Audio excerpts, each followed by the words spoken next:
Hathras case में इस वक्त की बहुत बड़ी खबर आ रही है। जांच एजेंसियों को हाथरस केस में योगी सरकार के खिलाफ खतरनाक साजिश के सबूत मिले हैं। न्यूज 18 को मिली एक्सक्लूसिव जानकारी के मुताबिक जांच एजेंसियों के इस बात के पुख्ता सबूत उन्हें मिले कि हाथरस केस की आड़ में योगी सरकार को बदनाम करने के लिए बड़ी साजिश रची गई थी। आरोप है कि इस साजिश के तहत हाथरस केस के तथ्यों से छेड़छाड़ कर जातीय तनाव बढ़ाने के लिए सोशल मीडिया पर गलत जानकारी फैलाई गई। जांच एजेंसियों की रिपोर्ट मिलने के बाद लखनऊ और हाथरस में एफआईआर दर्ज की गई है। बड़ी खबर इस वक्त जो निकलकर सामने आ रही है वो आपको बता दे। जो जांच एजेंसियां बता रही हैं उनके मुताबिक इस बात के उनको पुख्ता सबूत मिले कि हाथरस केस की आड़ में योगी सरकार को बदनाम करने के लिए बड़ी साजिश रची गई और आरोप ये है कि इसी साजिश के तहत हाथरस केस के तथ्यों से छेड़छाड़ और कर जातीय तनाव बढ़ाने के लिए सोशल मीडिया पर गलत जानकारी फैलाई गई। जांच एजेंसियों को रिपोर्ट मिलने के बाद लखनऊ और हाथरस में एफआईआर भी दर्ज की गई है। ऋषभ मणि त्रिपाठी हमारे सहयोगी जुड़ चुके हैं। ऋषभ,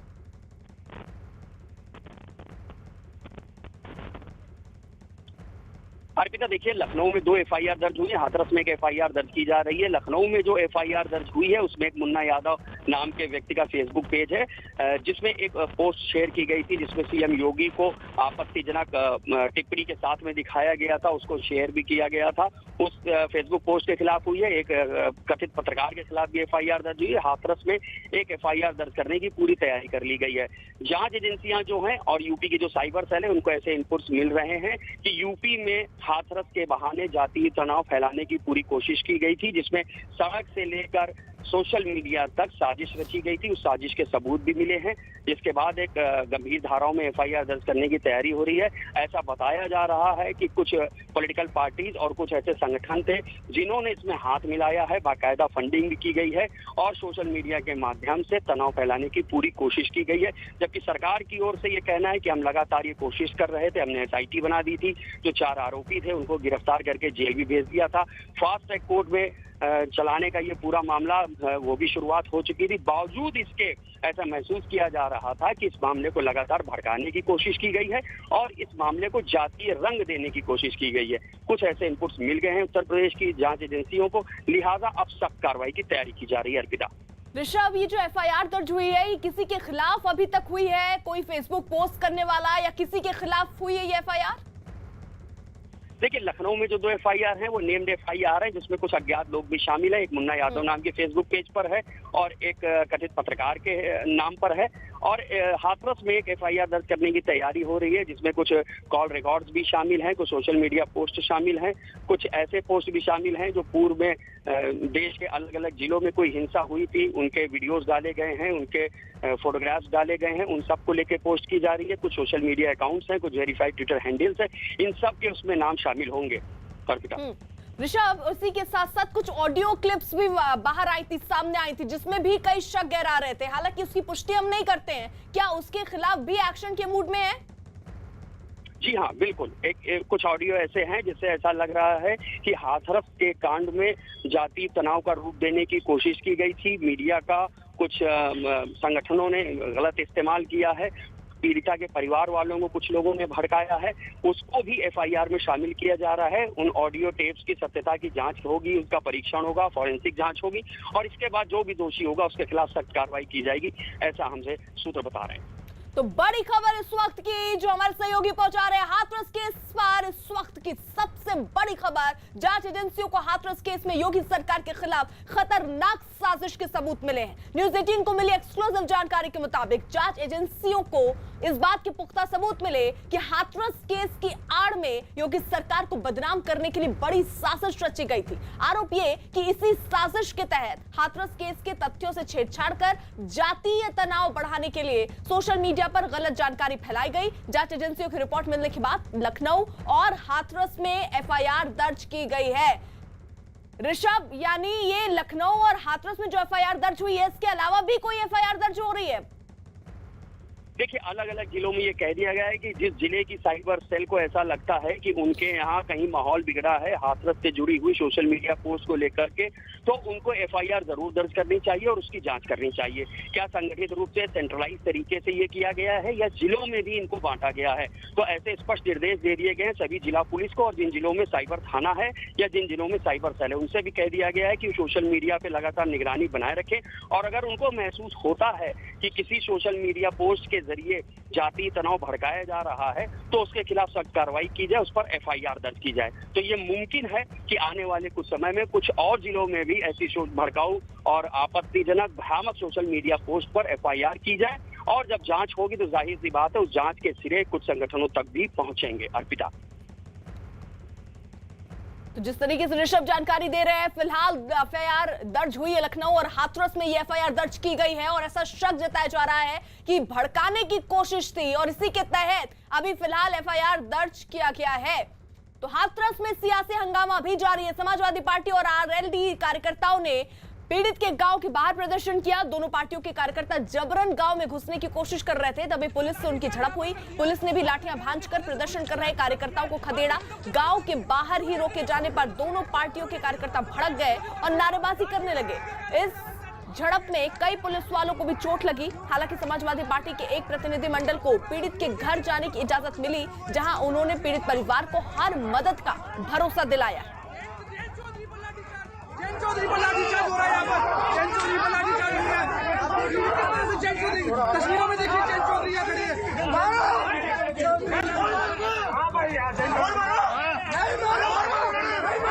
देखिए क्या माहौल यहाँ पे बना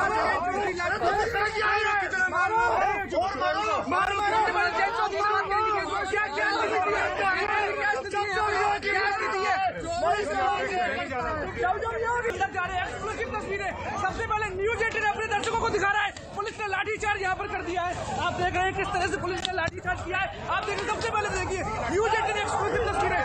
न्यूज 18 को सबसे पहले आप इस वक्त तस्वीरों में देख सकते हैं लाठीचार्ज लाठीचार्ज पुलिस ने यहाँ पर लाठीचार्ज किया है। समाजवादी पार्टी के कार्यकर्ताओं और जो तमाम लोग इकट्ठा थे उन पर लाठीचार्ज हुआ है। यहाँ पर अब तस्वीरों में यहाँ पर आप देख सकते हैं कि यहाँ पर जिस तरीके से बैरिकेडिंग तोड़ने की कोशिश की गई है, उसके बाद आप देखिए यहाँ पर किस तरीके से लाठीचार्ज यहाँ पर भगदड़ यहाँ पर मची हुई है। यहाँ पर तस्वीरों में आप देख सकते हैं तस्वीरों में आप देख सकते हैं कि हर तरफ जो है लाठीचार्ज यहाँ भगदड़ मची हुई है। पुलिस ने लाठीचार्ज किया है यहाँ पे। पुलिस ने लाठीचार्ज किया है यहाँ पर। तस्वीरों में आप देख सकते हैं कि किस तरीके से, और ये सड़क पे यहाँ पे जाम की स्थिति यहाँ पे बनी हुई है। अब यहाँ पर एक भी शख्स नहीं है जो कार्यकर्ता जो इकट्ठा हुए थे। अब यहाँ पर आप देखिए यहाँ पर तस्वीरें किस तरीके से यहाँ पर लाठीचार्ज हुआ है। पुलिस ने लाठीचार्ज की पुलिस ने यहाँ पर लाठीचार्ज किया है यहाँ पर। गाली दे रहा, गाली मारा, गाली दी, डंडे मारे महिलाओं को।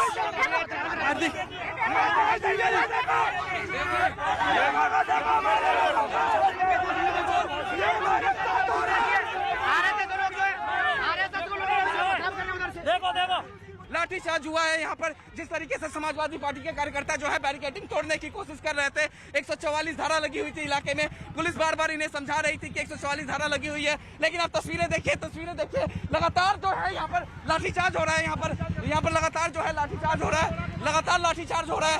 पुलिस जो है समाजवादी पार्टी के कार्यकर्ताओं को किस तरीके से खदेड़ रही है। खेतों में है इस वक्त यहाँ पर, दूसरी तरफ आप देखिए खेतों में है, और दूसरी तरफ जो है अब पुलिस की टीम वापसी आती हुई। अब एक बार फिर समाजवादी पार्टी के कार्यकर्ता आगे बढ़ते हुए बार पुलिस की टीम ने इनको समझाया बार पुलिस की टीम ने कि यहाँ पर धारा 144 लगी हुई है, लेकिन उसके बावजूद ये बैरिकेडिंग के पास पहुंच गए हैं। और आप देखिए स्थिति यहाँ पर किस तरीके से बन गई है। यहाँ पर काफी तादाद में जो है यहाँ पर कार्यकर्ता है दोनों तरफ। दोनों तरफ कार्यकर्ता एक बार फिर आगे बढ़ रहे हैं, कार्यकर्ता एक बार फिर आगे बढ़ रहे हैं, हर तरफ से कार्यकर्ता आगे बढ़ रहे हैं। आप देख सकते हैं तस्वीरों में पुलिस टीम जो है यहाँ पर मुस्तैद है, किसी को भी बैरिकेडिंग तोड़ने की इजाजत नहीं है। और पुलिस टीम बार बार कह रही है कि यहाँ पर 144 धारा लगा हुआ है, लिहाजा समाजवादी पार्टी के केवल 5 लोगों को इजाजत दी जाएगी। लेकिन जो जितने भी कार्यकर्ता थे वो सब अंदर जाने की कोशिश कर रहे। एक बार फिर देखिए कार्यकर्ता इकट्ठा होना शुरू हो गया है। आप देख सकते हैं तस्वीरों में कार्यकर्ता इकट्ठा होना शुरू हो गए हैं, कार्यकर्ता इकट्ठा होना शुरू हो गए हैं दोबारा बैरिकेडिंग के पास। यहाँ पर तस्वीरों में देखिए, यहाँ पर तस्वीरों में देखिए कार्यकर्ता इकट्ठा होना शुरू हो गए हैं। और पुलिस की टीम जो है सीधा बातचीत करते हैं। सर लाठीचार्ज क्यों किया गया? सर लाठीचार्ज क्यों किया गया? सर लाठीचार्ज क्यों हुआ है? सर लाठीचार्ज क्यों हुआ सर यहाँ पर फिलहाल? क्या बैरिकेडिंग तोड़ने की कोशिश हो रही थी? क्या बैरिकेडिंग तोड़ने की कोशिश हो रही थी?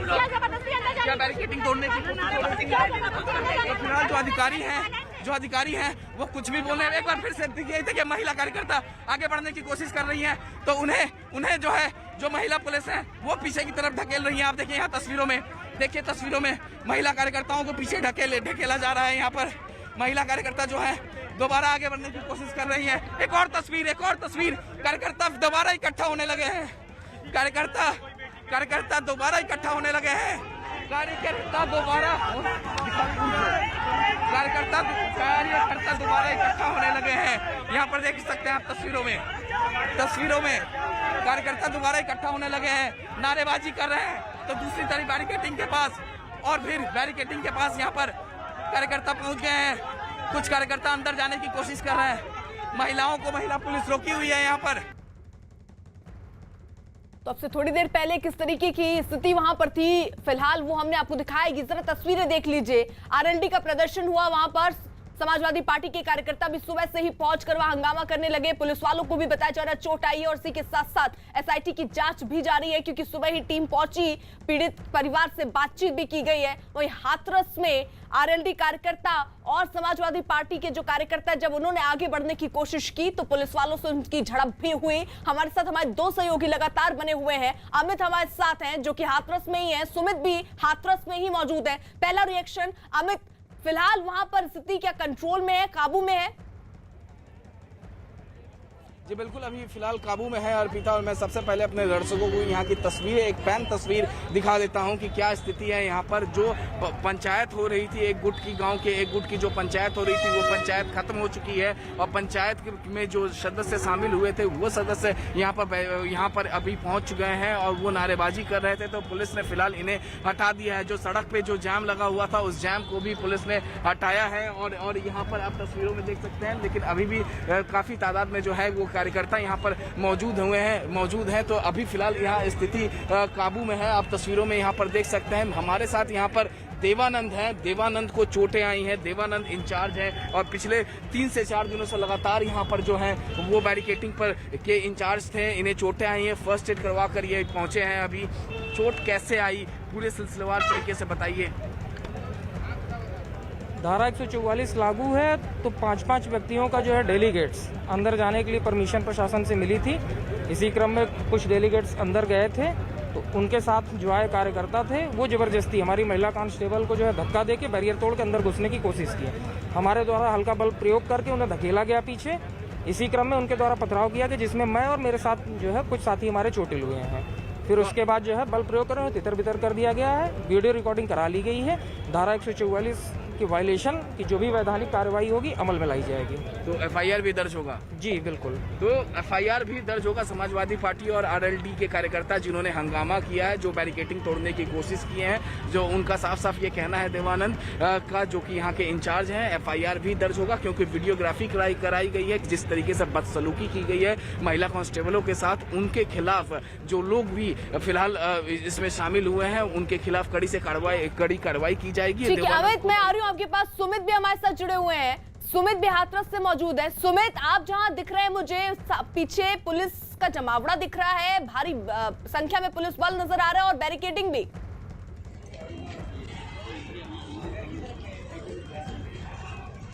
जी अर्पिता, मैं आपको दिखाना चाहूँगा कि किस तरह से आरएलडी के जब राष्ट्रीय अध्यक्ष जयंत चौधरी जब अंदर जा रहे थे, इसी बैरिकेडिंग पे जहाँ आप देख सकते हैं तस्वीरों में, ये जो बैरिकेडिंग है, अभी यहाँ पर पूरी भारी भीड़, यहाँ पे इतनी पूरे कार्यकर्ता यहाँ पे जमावड़ा लगा हुआ था।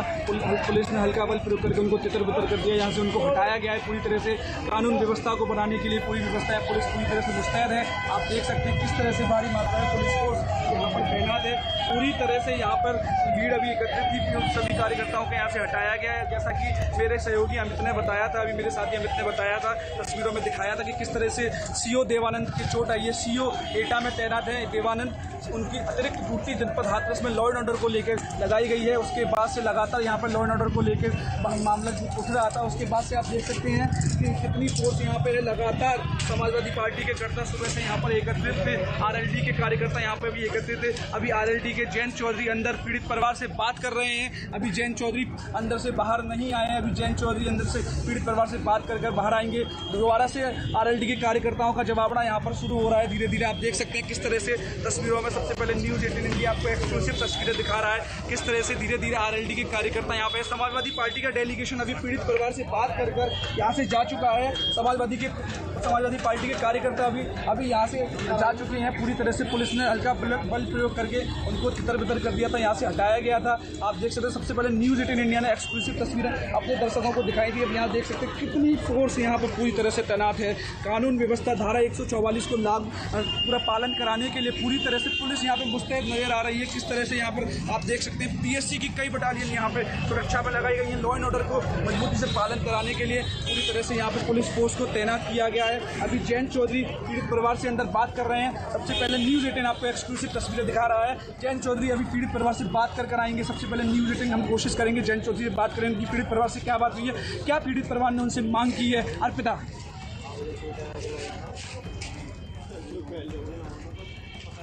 तो बिल्कुल सुमित, जिस तरीके से बता रहे, फिलहाल वहां पर स्थिति जो है वो नियंत्रण में दिख रही है। बैरिकेड लगा हुआ है, पुलिस की टीम वहां पर मौजूद है और जो कार्यकर्ता हैं वो अब धीरे धीरे से वहां से जाते हुए भी नजर आ रहे हैं। वहीं हाथरस केस पर इस वक्त की बड़ी खबर आ रही है। जांच एजेंसियों को हाथरस केस में योगी सरकार के खिलाफ खतरनाक साजिश के सबूत मिले।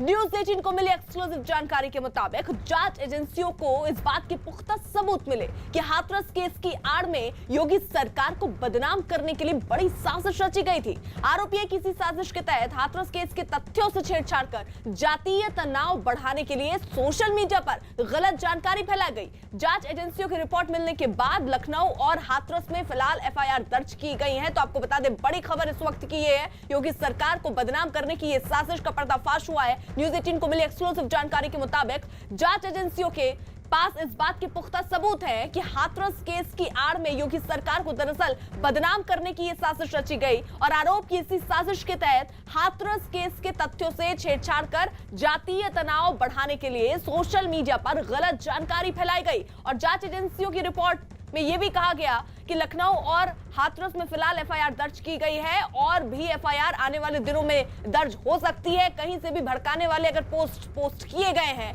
तो वहां कार्रवाई के भी अब संकेत मिलते हुए दिख रहे हैं। बड़ी खबर इस वक्त की, योगी सरकार के खिलाफ खतरनाक साजिश के सबूत मिले। न्यूज़ 18 को मिली एक्सक्लूसिव जानकारी के मुताबिक जांच एजेंसियों के पास पुख्ता सबूत इस बात के।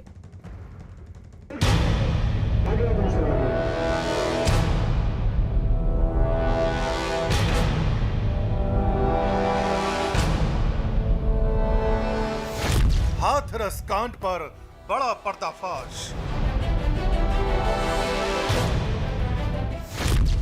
विरोधियों ने पीड़ित परिवार को भड़काया।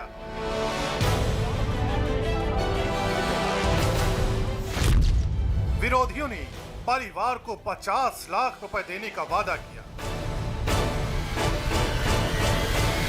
हाथरस कांड पर सियासी भूचाल से उत्तर प्रदेश डोल रहा है। विरोधी पार्टियां योगी सरकार को घेरने में जुटी हैं, लेकिन इस मामले में कुछ बड़ी अहम जानकारियां भी सामने आई हैं।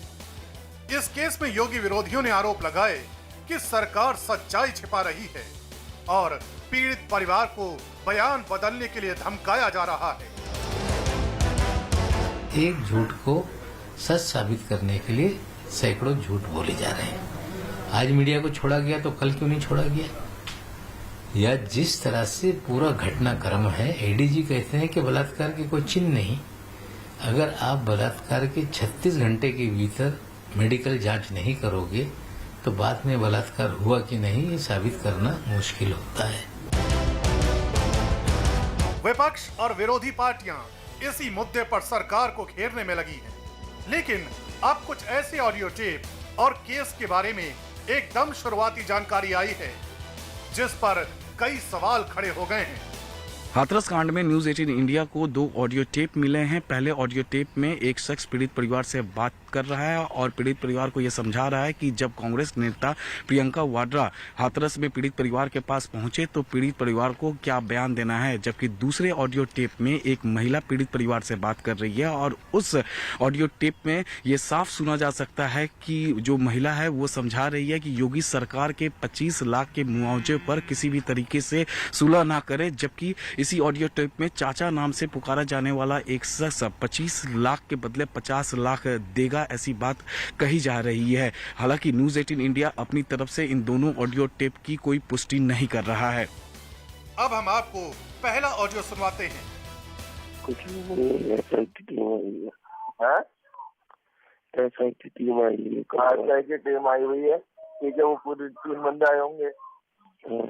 हाँ, अभी तो मैं कोई भी कहीं लेके जाता, कहीं नहीं लेके जाएगा, प्रियंका गांधी घर आएगी। ठीक है ना, हाथरस जाना या वहाँ जाना, कहीं नहीं जाना, जो भी है सब कुछ बताना है। उन्हें ये भी बताना है कि पुलिस प्रशासन ने दबाव बनाया, मीडिया को आने नहीं दे रहा और हमारे रिश्तेदारों को, रिलेटिव को आने नहीं दे रहा।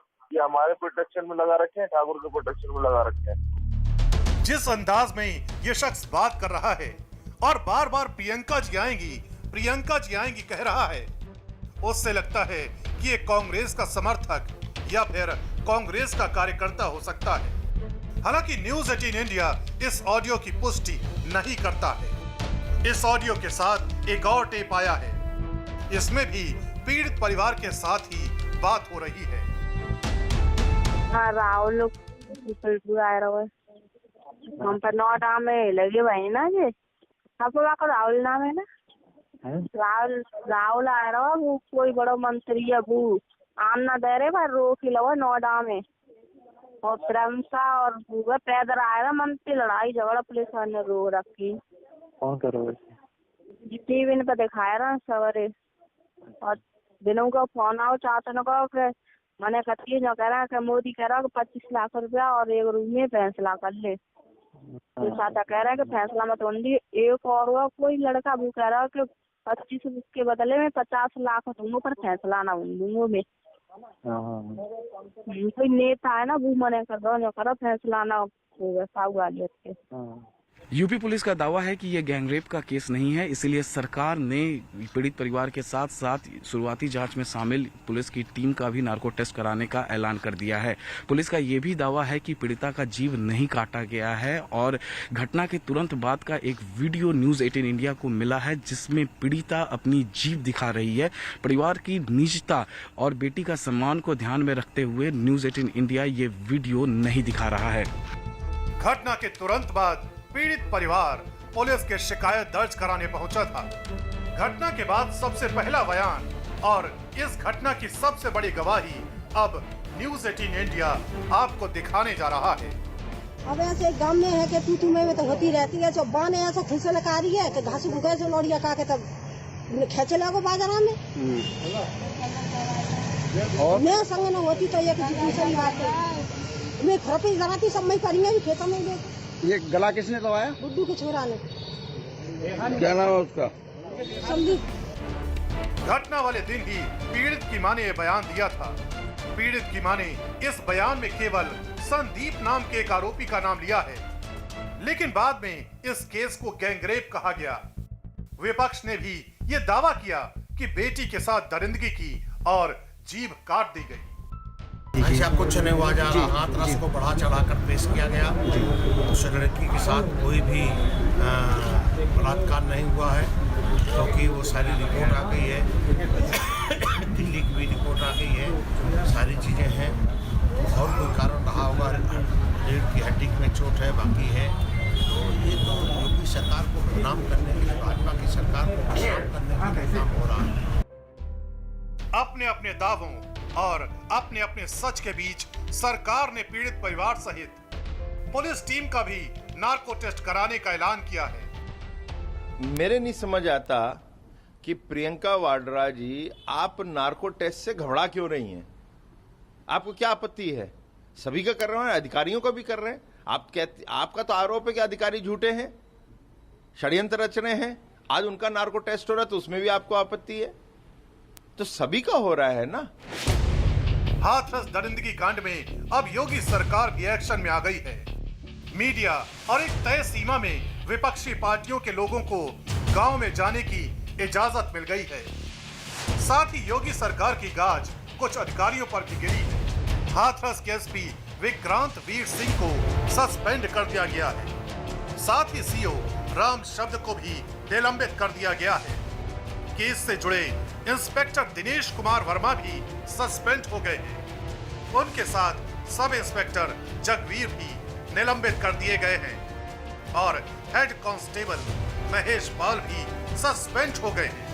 पीड़ित परिवार से डीजीपी एचसी अवस्थी और additional chief secretary home Awanish Awasthi ने भी मुलाकात करके न्याय दिलाने का भरोसा दिया है। एसआईटी बनाई गई थी और एसआईटी ने एक रिपोर्ट दी है। उस रिपोर्ट में कुछ चीज़ें हैं थीं जिनको देख करके निर्णय लिया गया है। बस इतना ही मैं इस स्टेज पर कह सकता हूँ। मुख्य आरोप जो सर परिवार का है कि लाश को क्यों अंतिम संस्कार के लिए परिवार की इजाजत नहीं ली गई, इसके बारे में मैं कोई टिप्पणी नहीं कर सकता। ये स्थानीय स्तर के निर्णय हैं, इसमें मैं इस वक्त कुछ भी कहने की स्थिति। आज मुख्य निर्णय सरकार के आला अधिकारियों से मिलने के बाद पीड़ित परिवार ने कहा कि योगी सरकार पर उन्हें पूरा भरोसा है। इंसाफ की उम्मीद देखो कर रहे हैं योगी मोदी जी से। अगर इंसाफ हमें दिलाएंगे तो अवश्य वैसे दिला सकते हैं वो लोग। क्या इंसाफ चाह रहे हैं आप? हम लोग इंसाफ यही चाहेंगे जो आरोपी हैं उनको फांसी दी जाए। हाथरस कांड पर सियासत अभी भी भड़की हुई है, लेकिन योगी सरकार के आला अधिकारी अब मोर्चा संभाल चुके हैं। हाथरस केस से जुड़ा हर अपडेट, हर खबर के लिए देखिए news18india.com। हाथरस जा रहे भीम आर्मी के अध्यक्ष चंद्रशेखर आजाद के काफिले को रोका गया। हनुमान चौकी पर काफिले को रोके जाने के बाद चंद्रशेखर पैदल ही हाथरस के लिए रवाना हो गए। अपने समर्थकों के साथ आगरा के NH 93 हाईवे पर चंद्रशेखर पैदल यात्रा करते हुए हाथरस की ओर जा रहे हैं। तो आपको बता दें, बड़ी खबर इस वक्त की ये कि फिलहाल चंद्रशेखर आजाद के काफिले को रोका गया। हनुमान चौकी पर काफिले को रोके जाने के बाद चंद्रशेखर पैदल ही हाथरस के लिए रवाना हो गए हैं। उनके साथ उनके समर्थक मौजूद हैं। आगरा के NH 93 हाईवे पर चंद्रशेखर पैदल यात्रा करते हुए हाथरस की ओर जा रहे हैं।